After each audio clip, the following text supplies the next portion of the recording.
Hey guys, Dakota here. As per the random number generator's request and Mr. Hook's command, today I'll be talking about mining and the different hazards associated with it. Before I recount all the dangers of mining, I'm going to give you guys a background on the industry itself so that you'll have a framework to put all this information in.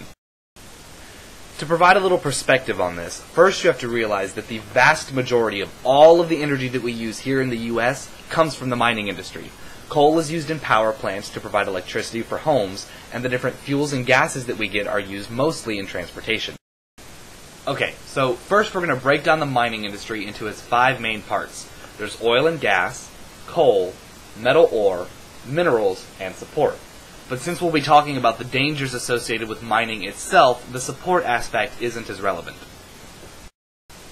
The entire mining process usually begins with a crew of specialized workers searching out geologic formations on the Earth that may or may not contain the different fuels, metals, minerals, or gases that the industry is trying to find.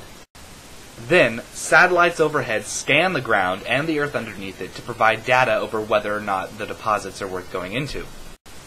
Finally, computers analyze all of this data and provide 3D models of the subsurface cavity so that the corporations and the miners themselves know exactly where they're going. Coal is generally obtained using strip mining, which is where the miners use power shovels, drag lines, bulldozers, and dump trucks to remove enormous quantities of rock from the surface. This process is also used in the mineral mining sector to get things like salt, clay, gypsum, sulfur, and phosphates. The second type of mining process is subsurface mining, where the miners, oh my god, I said mining a lot. Anyway, the miners dig hundreds of feet below the earth in very cramped, narrow passageways using different columns and techniques to support the ceiling as they go so that they don't risk a cave-in. Other than coal and some minerals like salt, most metals are only found in a very small amount in different rocks deep within the earth, meaning that all of the earth that the miners remove has to be processed mechanically and chemically to get what they want. First, we'll discuss all of the different types of physical harm that can come from mining. A lot of fatal injuries in this industry come from rocks falling, ceilings caving in, fires, explosions, electrocutions, and entrapment of the miners. Other than outright death, a lot of harm can come to the hearing of miners because of the different equipment that they use, the explosions that they set off, and the fact that they're so far below the Earth's surface that the air pressure is much greater than what we're used to, meaning that the mining industry is kind of notorious for tinnitus and hearing loss. Also, because of the claustrophobic nature of mining, heat exhaustion and heat stroke are significant problems.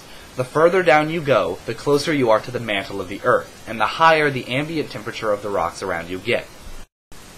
Since the mining passageways are so narrow and the ceilings of these passageways are so low, the miners generally have to stoop over in order to get anywhere.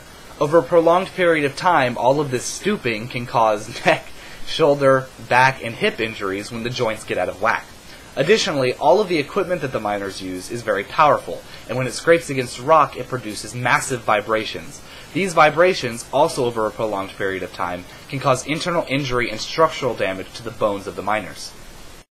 When it comes to chemical hazards, though, you've got a lot more. You've got silica dust, coal dust, cyanide, mercury, all these different things that can cause massive injury internally. Silica dust is kicked up when the miners dig through the rock itself. This dust can get into their lungs and block their alveolar cavities, preventing them from getting proper oxygen and killing them.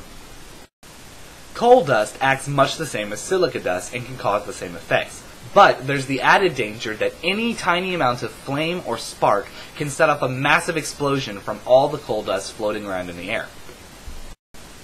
Arsenic, which is generally found in copper ore, mercury, which is used to extract gold, and cyanide, which is used as a solvent for both of these metals, each have their own separate things that are very bad, but are all considered very hazardous to human health. One of the dangers that not a lot of people talk about is environmental. Not that mining can cause environmental damage, which it can, but the fact that the environment in which the mine is can have a lot of impact on the health of the miners. If you're in Saudi Arabia, you're going to need a lot more water than in other parts of the world. If you're in the jungles of South Africa, malaria can be a huge issue. The last, and my personal favorite hazard of mining, is psychological. Recently, corporations have been moving the shifts of workers from a few hours to 12 hours at a time. and the mines themselves operate 24/7. This ridiculous amount of work for the miners can cause psychological issues due to sleep deprivation and separation from their families. The distress associated with long hours and being away from your family for an extended period of time has given the mining industry the infamy of being one of the biggest producers of alcoholics and drug abusers. To wrap it all up, I'll discuss the progress that we've made in the safety of the mining industry in past years. According to the Mine Safety and Health Administration, from 1936 to 1940, the average number of deaths that occurred in mining operations in the U.S. were 1,546. The average number of injuries was 81,342. Now, if we look at more recent data from 2006 to 2007, the number of annual deaths was only 69, and the average number of injuries was 11,800, both huge decreases in the number of people that were injured and killed.